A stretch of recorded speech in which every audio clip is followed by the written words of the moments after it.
There was a time when I stopped believing in God.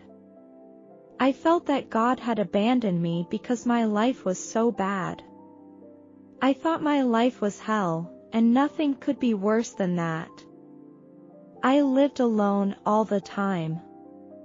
I felt so lonely. My body was also weak. Not long ago, I just had spinal surgery, and after the surgery, I felt pain a lot. Sometimes, I couldn't sleep the whole night.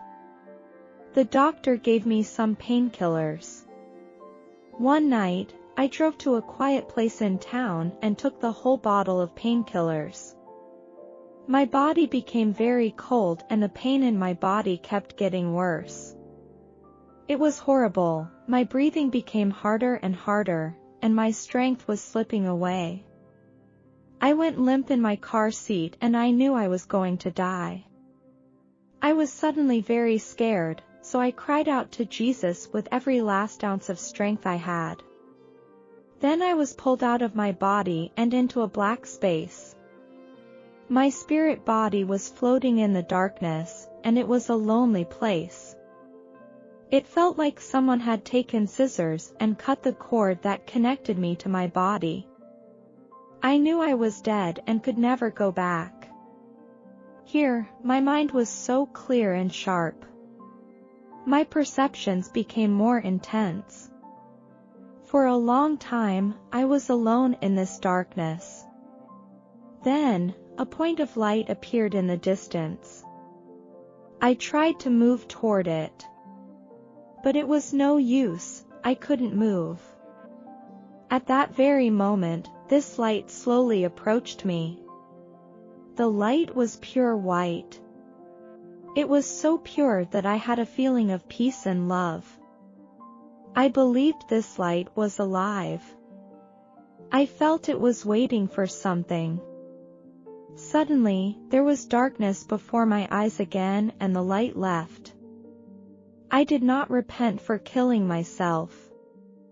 I think that's why it would leave. I felt a blanket fall on me.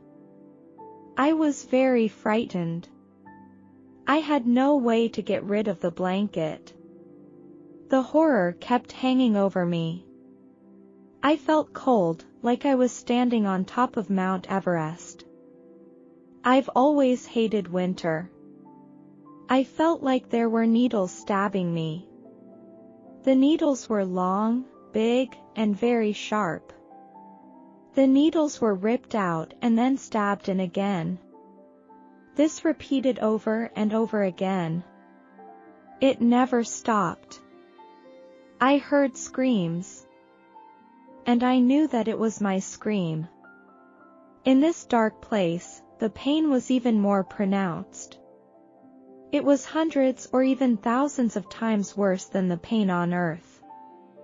Because the spirit body is very sensitive. I began to scream in my mind, I can't take it anymore. I'm going crazy in this place, let me get out of here. Then I heard a demonic laugh, and it felt like this laugh was all around me. It was the most evil sound I had ever heard. The darkness was so horrible that I couldn't see anything. Then I went back to my body. My body changed and felt like stone. I could not move, everything was solid. I breathed the faintest of breaths through my nose. I focused on my big toe and kept telling it to move. It took a long time and it did a little wiggle. It took a few hours before my body was able to move and I drove home slowly. I felt very weak. I don't know how long it took. When I finally got home, I went into the bathroom and threw up the painkillers I had taken earlier. I didn't want to go to the hospital and I was afraid they would keep me on other medications. I was now feeling very nauseous. I couldn't tell them what I was going through either, or they would say I was crazy. I have kept this memory buried. In my heart, I know that God is real and that hell is scary. Jesus heard my call before I died. He released me from a dark place and God gave me a second life. God bless all of you.